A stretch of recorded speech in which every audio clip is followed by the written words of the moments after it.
Сәлем достар, Рики Хо кісі өлтіргені үшін ұсталып, 10 жылға бас бостандығынан айырылды. Қалыпты түрмеде мұндай кезеңді бастан кешіруге болады, бірақ болашақта барлық түрмелер жекеменшікке айналды. Яғни олардың түрме ішінде бастықтар өз қалауы бойынша бұйрықтар орнатты. Зұлымдар тұтқындарды өздерінің құлдары ретінде пайдаланады, бірақ олармен бірге кім түрмеге түскенін олар әлі білмейді. Қауіпсіздігі жоғарғы түрмеге жету үшін тұтқындарға толы автобус күзетілген жол тосқауылдарынан өтеді. Ол барлық қамау орындары сияқты жеке компанияға тиесілі. Қалған тұтқындардың арасында Рики Хо да болды. Оған шабуыл жасағаны және адам өлтіргені үшін 10 жыл берілген. Ол бірден қарсылық танытып, орнында тұру бұйрығын орындамай, металл іздегіштің жақтауын басып өтеді. Сигнал жанып, күзетшілер жігітті қарулы деп ойлап, оған қарай ұмтылады. Бірақ рентген оның денесіне тығылып қалған 5 оқты көрсетеді. Түрме негізгі 4 блокқа бөлінген. Олардың әрқайсысында өздерінің капитаны бар. Әкімшіліктің рұқсатымен өз ережелерін белгілейтін тұтқындар арасында олар өздерін төрттік банда деп атайды. Бір күні таңертең солтүстік блок капитаны Самуэль адамдарымен бірге қарт тұтқынды ұрып соғып қорлай бастайды. Ер адам мерзімін бітіруге жақын қалды, бірақ қарақшылар оны жібермейміз деп қорқыта бастады. Самуэль қарт ұлына бергісі келген ойыншықты құлатып талқандап жібереді. Ал ер адам ашуланып, баласының ойыншығын алып қылмыскерге қарай жүгіреді. Жас қарсыласы қаруды алып, үшкір жүзімен тура қарттың бетінен ұрып соғады. Айғайлаған дауысқа күзетші жүгіріп келеді. Ол банданың жағын қолдай бастады. Кенеттен Рики пайда болып, Самуэльді қағып кетеді де, ол алдын ала дайындалған шегелер тұрған тақтайшаға құлап түседі. 6 жалдамалы адамдары мықты жауынгерге шабуыл жасауға батылдары бармай, жаралы бастығын алып кетеді. Кейінірек бинтке оранған қарақшы кек алуды жоспарлайды. Ол тәртіп бұзушыны жазалау үшін камерасына қамалған Зорро есімді алыпты жалдауды ұсынады. Самуэль өзіне қажет адамның шығуын тездету үшін күзетшімен кездеседі. Рахметі үшін ол түрме әкімшілігінен алатын жалақысын ер адаммен бөліседі. Келесі күні күзетшілер қарияны тауып, оған шартты түрде мерзімнен бұрын босатудан бас тартқанын хабарлайды. Ол әйелі мен баласына рұқсатсыз үйге хат жіберген деп айыпталып отыр. Ол мұны жала жапты деп мәлімдеп, сол үшін бетіне соқ қалады. Түнде отбасын көруге асыққан қарттың тыныссыз денесі арқанға ілулі болды. Тұтқындар бейшара әйелін ауруханаға апарып, абайсызда ер адамды қағып кеткені үшін түрмеге отырғанын айтады. Рики олардың әңгімесін естіп, қартпен қоштасу үшін сыртқа шығады. Ол шынжырларды үзіп, өз қолымен жөндеген баласының ойыншығын кеудесіне қояды. Келесі күні таңертең Рики мен Самуэль жуынып жатқанда, Зорро душта пайда болады. Семіз жігітке күшті соққымен шабуыл жасап, оны қарсы қабырғаға лақтырып жібереді. Рики орнынан тұрып, алыптың келесі шабуылын адам сенгісіз соққымен қарсы алады. Ол Зорроның асқазанын тесіп өтеді де, ол қимылсыз еденге құлайды. Самуэль қолында шегемен шайқасқа жүгіреді, бірақ Рики оған тек алақанын тесуге рұқсат береді және ешқандай ауыртпалық сезінбеген ол шабуылшының саусақтарын сындырып, бір соққымен капитанды ұрып өлтіреді. Күзетшілер Рикидің берілуін талап етеді, бірақ оларды солтүстік блок капитаны Хай тоқтатты. Ол жауынгермен танысып, оны өз тобына шақырғысы келеді. Бірақ Рикиге бұл қызық емес сияқты. Оны камераға апарды. Онда жігіт кеудесінде қатты ауырсынуды сезіне бастайды. Рикидің тыныс алуы қиындап жатыр. Ол бір кездері мектеп оқушысы болғанда ата-анасының зиратына барғанын есіне түсіреді. Онда ол өзінің Шанвей есімді атасын кездестіреді. Кунг-фу шебері немересінен өз өнерін көрсетуді сұрайды. Ал Рики ер адамды ұруға тырысып, жерге құлап есінен танып қалады. Қарт оның шабуылын оңай тойтарып, оны шәкірт деп алады. Содан бері олар күн сайын зират басында жаттыға бастады.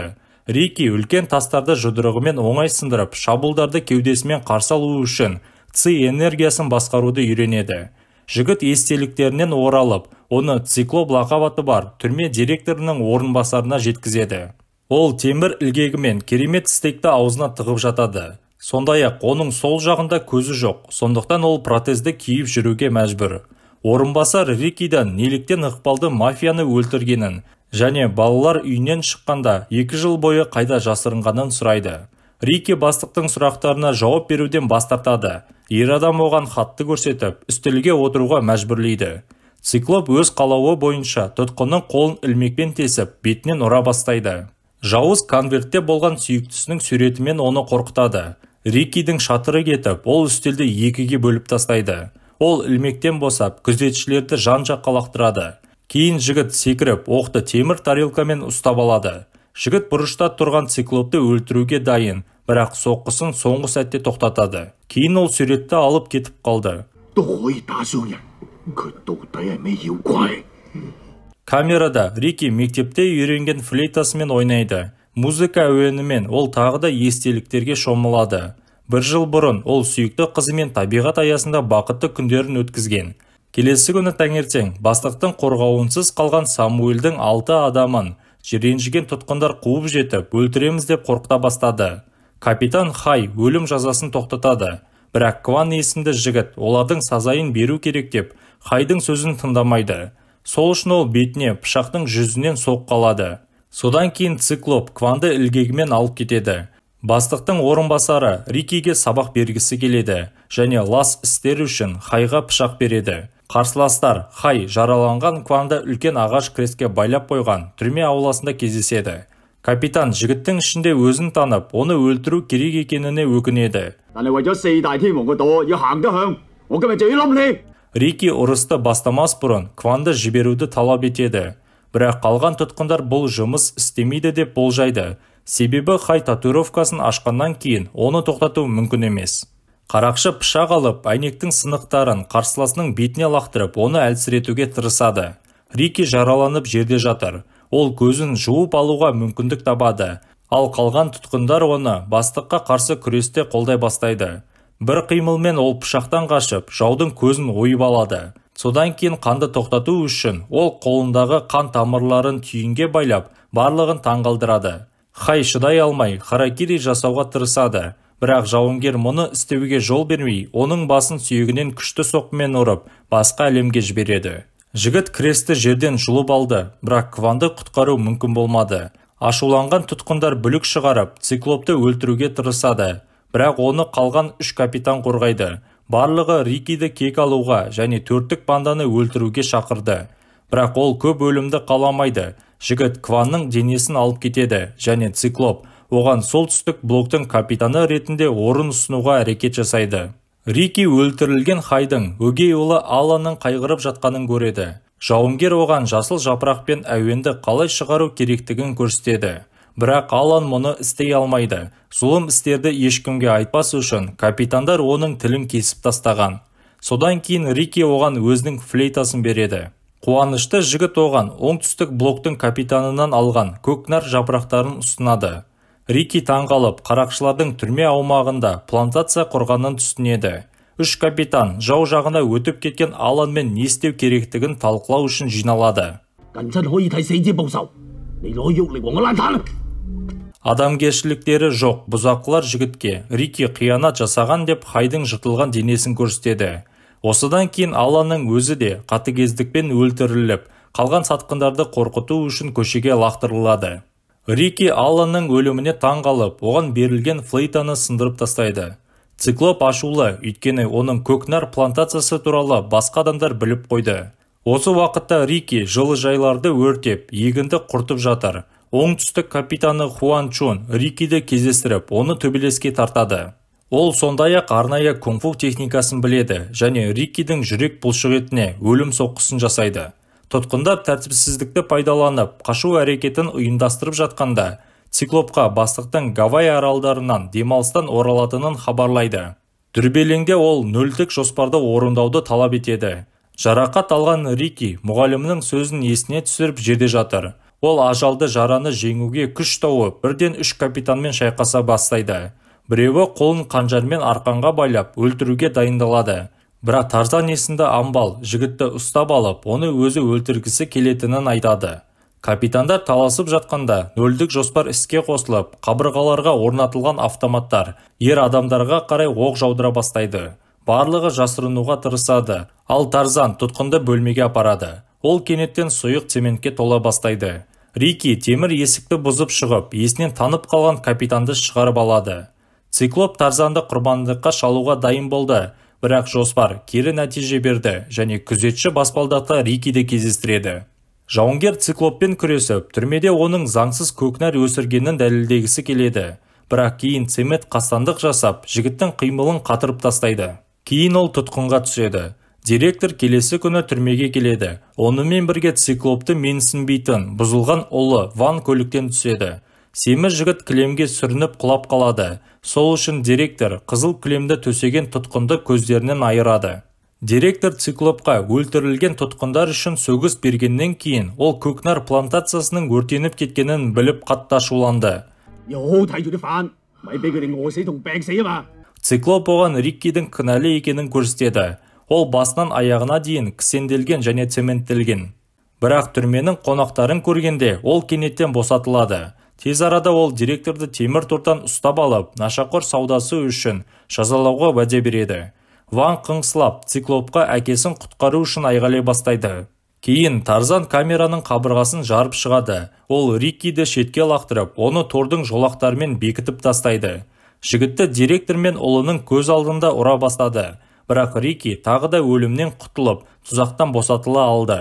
Содан кейін ол жаудың жағасынан ұрып, және оның жұдырығын өз жұдырығымен қарсы алады. Мүгедек Тарзан есінен танып қалды. Рикки тұтқындардың жәндіктер емес, адамдар екенін ашуланып айқайлай бастайды. Бірақ камераның төбесі оның үстіне түсе бастады. Рикки қолынан келгенше қарсылық көрсетеді, бірақ директор жігітке электр тогын тигізіп, аман қалуына жол бермейді. Алайда тірі қалған Тарзан оны өлімнен құтқара алды.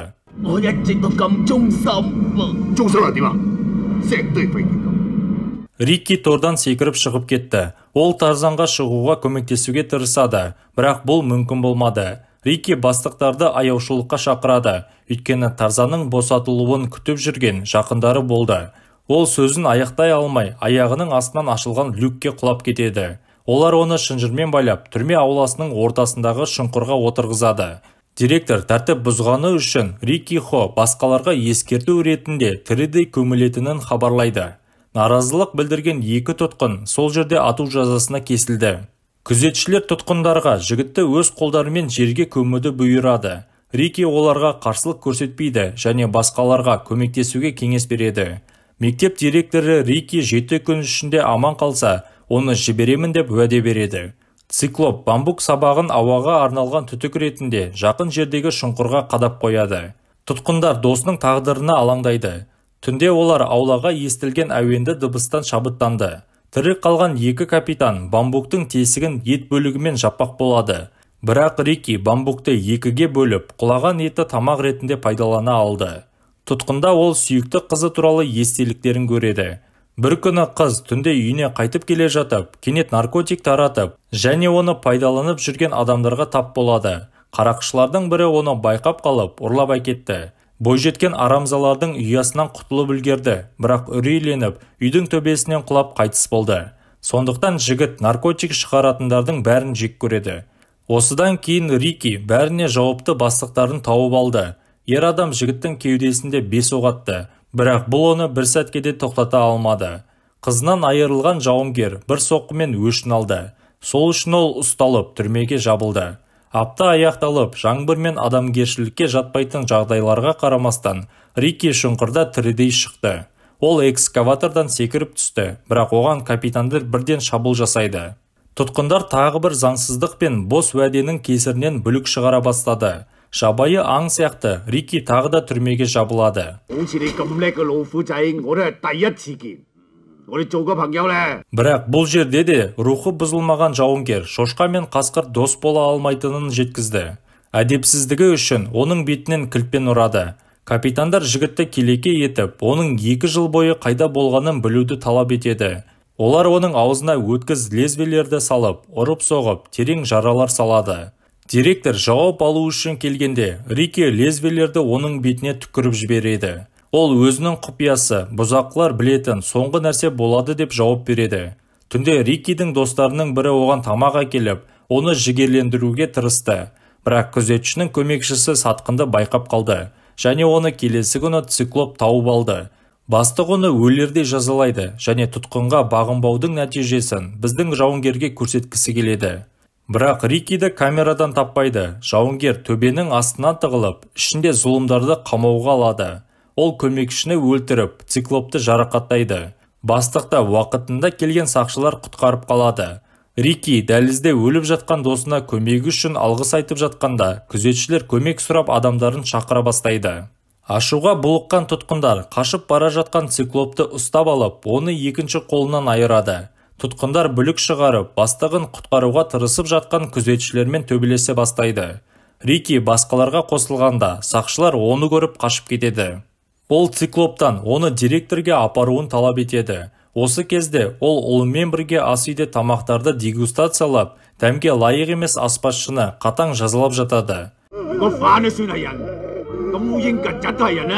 Қорлауды Рики үзеді. Аспазшылар оны қоршап алып, циклоптың денесімен оқ атудан қорғай бастайды. Директор орынбасарына немқұрайлы қарайды және ойланбастан оған оқ жаудырып жіберді. Блок капитандары Рикидің адамдарына шабуыл жасап, шайқасқа қосылды. Жігіт барлығына кетуге бұйрық беріп, екі шебермен өзі күресе бастайды. Кванджу Рикиге сәтті шабуыл жасап, қайнаған суды төгуге тырысады. Бірақ оның аяғы темірге кептеліп қалады. Рики оны аяқ қолынан айырады. Тірі қалған соңғы капитан қашуға тырысты. Директор адамдарының қорқақтығын кешірмейді және оны жарылатын оқ арқылы өзі өлтіреді. Ер адам жекпе-жек өнерінің шебері болып шығады және сонымен қоса ол үлкен ұсқынсыз алыпқа айналуды біледі. Құбыжық Рикиді дуэльге шақырып, бағанаға лақтырып жібереді. Жігіт ең мықты соққысымен жауап беріп, ол алыпты тесіп өтеді. Бірақ бұл директорды тоқтата алмады. Бұл стильдің мәні қарсыластың энергиясымен күш жинау болып табылады. Рики бар күшін жұдырығына жинап, директорды үлкен ет кесетін жерге лақтырып жойып жібереді. Жеңімпаз жаудың басын қолына алып далаға шығады. Ол тұтқындар мен күзетшілер арасындағы қырғынды тоқтатады және содан кейін ол тұтқындарды бостандыққа жіберіп, түрменің қабырғасын бұзады. Осымен фильм аяқталды достар. Сіздермен болған кино шолу арнасы. Келесіде кездескенше.